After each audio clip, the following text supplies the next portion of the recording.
thing, but it was on my forehead. You probably should stop shaving your forehead. So, all right. Oh, God. Want to talk nursing homes? I suppose we should. We touched on this just briefly last week because there was so much GameStop Robinhood stuff to talk about. We mentioned that the New York Attorney General, Letitia James, released her own report, came out with something like 12,000, or she guesstimated, I guess, 13,000 nursing home deaths. If you're defining it the same way everybody else does. Right. And then the Department of Health actually came out with a number, something like 12,700 shortly after that. We're supposed to get the Empire Center's Freedom of Information request. They won their lawsuit also last week, and they were supposed to get those results on Wednesday. So do you expect the numbers to kind of be in line with the numbers that we're hearing, this 12,700, 13,000, which was also the number that Tim Nouse, Syracuse.com reporter, came out with, about 13,000? Are you expecting that number? I think it'll be a little higher, but not double or anything. I think it'll be a little bit higher. Do you think like just between 13 and 14? Okay, would be my guess. It's going to be somewhere in there. Because I wonder, even with this number, if we'll ever really get the full story, because who knows what they've been doing with this data. Oh my God! This is just a lesson in political manipulation and intimidation by Governor Cuomo. If you're not upset about this, it's because you're not paying attention. There's no way to justify what has happened. And just to recap it, and look, some of these dates might be a little hazy. I haven't looked at this data in a few weeks, but on March 25th, Governor Cuomo signed an executive order stating that no nursing home in the state could ban a person from entry or re-entry based on a positive COVID test. So that was the executive order. They were worried about hospitals becoming overwhelmed. They were worried that people were just gonna not take their nursing home residents back and keep them in the hospital, and that was gonna cause bigger and bigger problems. So what actually happened was they got sent back to the nursing homes, and of course the nursing homes, one of the administrators actually sent an email to the New York State Department of Health saying, we don't have PPE in the nursing homes. This is going to be bad. We don't have it. We need it. And they sent him back a standard PDF indicating how the proper usage of PPE should be worn, like some stock photo thing that they have saved to hand out. So he wrote back again and said, no, I don't have it. We don't have any in the nursing homes. And this guy represented 4 or 5 different nursing homes in the area. He said, we don't have it. We don't have gloves. We don't have masks. We don't keep that on hand in anywhere near the levels that we are going to need moving forward. What are we supposed to do? And Andrew Cuomo, when asked about it, said it's not our job to make sure the nursing homes have PPE. It's their job, their responsibility. It's on them. Around the same time, Andrew Cuomo pointed out that if the COVID got into nursing homes, it would be like a fire spreading through dry grass.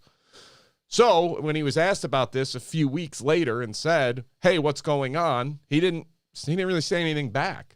He said it's not happening. Okay. Why?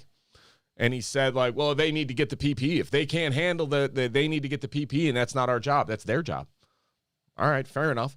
So finally it was around May 15th, May 10th, somewhere in there, that they rescinded the order to say, okay, yeah, stop. So obviously a few reporters were actually asking for answers about this to say, wait a minute, you had this order in effect for 6 weeks, sending these people back into nursing homes. And the New York State Department of Health investigated itself. And, oddly enough, they found that they didn't do anything wrong. Yeah, that order played no role. Right, that order had no impact whatsoever. Now, I think they blamed actually the staff. The staff already had it. They started spreading it themselves. Staff and visitors bore all the blame. And this is what was so wrong about all of this. So, number one, it was the basic, just dubious nature of trying to hide behind vague terms. And they said, well, the median time that somebody was returning was 8 days. That was the median. Okay, so therefore, because you're only contagious, really most contagious, days 4 to 6, then obviously there's nobody that could have been affected. And so, of course, if you know what the word median means, it doesn't mean every person. It doesn't mean minimum. It doesn't mean nobody got in before 8 days. That was the middle number in the stretch. So that means, by very definition, some people were not in the hospital 8 days and went back to the nursing home before that happened. The other thing that I took huge objection to with this Department of Health investigation was They cited New York's superior performance on nursing home deaths compared to other states. They actually pointed it out and said, New York's numbers just aren't that bad. Like, what? Yeah, and that's the other thing, too, is, Cuomo multiple times in multiple press conferences cited the state ranking of nursing home deaths. One time it was 35th. I think one time it was 39th. I don't know, multiple times. And in all reality, I think Bill Hammond did the readjustment, and now there's like 13th, right? So, and we don't even know if that number is still, like I said, we might get a better number on Wednesday after the information is released from the Department of Health, I think mandated by the Freedom of Information request. But it's not what we were sold back in April and May for certain. And like I said, I think we kind of joked about it. It's like, okay, well, if we got the nursing homes so right back then, what were we getting wrong everywhere else, right? So, well, we know the answer to that now too. Right. But even to that point, even when this was happening, you and I were discussing it on the show how we were counting nursing home deaths differently in our state than anywhere else. Yeah. So you're going to tell me that Dr. Zucker, the head of the New York State Department of Health, was unaware of that fact, that he didn't realize we were counting deaths differently, that we were counting deaths only if they died in the nursing home, and everywhere else in the country was counting deaths if they left the nursing home and died in the hospital. But you put that point in as if that was an apples-to-apples comparison in the report to show that New York State that nothing happened. And then the kicker to all of this was, well, that wasn't even really the rule. I'm sorry, what? That executive order. No, that was only in the event that hospitals became overwhelmed, and hospitals never got overwhelmed, so they never should have done it. And it says right in the law that nursing homes can only take care of people that they can actually take care of. So if they took people without proper PPE, that's on them. Okay, Real quick. 6 weeks you were asked about this order. Guess how many times you brought up the fact that wasn't really the rule? Zero. So that was your understanding all along, and you never thought to say it one time over the previous 2 months, and I was expected to just believe this? Come on. This is so disingenuous, it's laughable. And the problem is they know that we are so hyper-partisan right now that if you happen to be a Democrat, you're going to believe it. I shouldn't say all, 7 out of 10. You're going to be like, yeah, guys, no, it wasn't that bad. No, it was. It was worse. Yeah. The cover-up was worse than the crime. The order you could justify because hospital overwhelming was a very legitimate concern. You cannot justify 6 weeks of it, and you cannot justify the manipulation of data to cover up after the fact. It was wrong. Yeah, and this is the whole thing. I think this is when Bill Hammond was on our show, I think it was episode 14, when he was on our show, and he was basically saying, hey, if we get another surge, we need this information to know which, how to react, where there was a problem. And I think there was enough awareness, it wasn't just us talking about this there, but there was people were paying attention to this when it came winter and this surge, and people were you could see that the nursing home deaths were still a thing. And even here locally, the executive was reporting nursing home deaths as a total, not any kind of breakdown, but just saying, hey, we had this many nursing home deaths. So everybody knew it was a thing, and yet we didn't have the actual numbers to actually better, use those numbers to better implement mitigation efforts. And who knows if that impacted, but it had to have.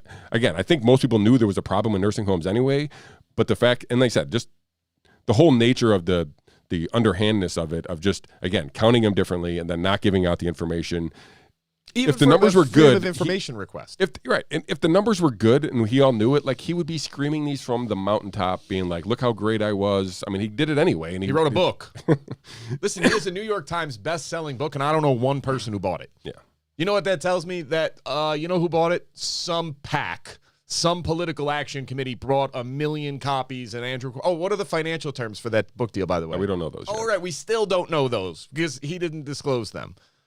Oh, weird. Yeah. It's some people might consider that to be concerning you don't know what you got. All right, cool. Listen, I'm not clamoring in the streets for it, but if you're going to be upset with one side, be upset with both, because this is the dirty game that both sides play. And to deny it is to allow the party of choice to do whatever they want with no culpability, with no responsibility, with no accountability. Like, this is nuts. And we do know now what happened in New York and why the death toll was so high. It's because we handled it incorrectly. We did. And I'm not blaming anybody, but it turns out that putting everybody on a ventilator and jacking it up to the max flow was not the right move. I get why they did it in the moment, but it was wrong, and that cost people their lives. It did. There was people that didn't need to die, but it was brand new and we didn't know. That doesn't like make their deaths any more or less meaningful. It just is those same people, if that were to happen now, would not die because our treatments are so much more effective and so much better, especially for the people under the age of 70. Yeah, I'd like to think that this is going to, impact him politically. Like I'd like to see the Democrats just nominate somebody else, right? And just like kind of nip it in the bud before, they just like, hey, this is not our guy anymore. So I just find that completely unlikely. So he's still denying it. He's saying it's a political attack from the people on the right of, look, I don't care what side of the aisle you're on. This was wrong. This was blatant corruption. His attorney general is a Democrat, and she released an investigation. So it's still political, I guess. It's just a lie. It's just such an amazing lie I would let it go. If he just came out and said, you know what, we signed that order. In hindsight, that was wrong, and we should have rescinded it earlier, and that's on me. We made a mistake. We really screwed that up, and I should have been a better job of being on top of the Department of Health, and we didn't do it, and we didn't get the PPE. It was a terrible situation, and we were learning as we go. We should have done that faster. Okay. It's a mistake. It happens. I don't think you're intentionally out here trying to kill old people. At least I hope that's not how you're going to solve the Medicaid problem that you're going to come into in a few years.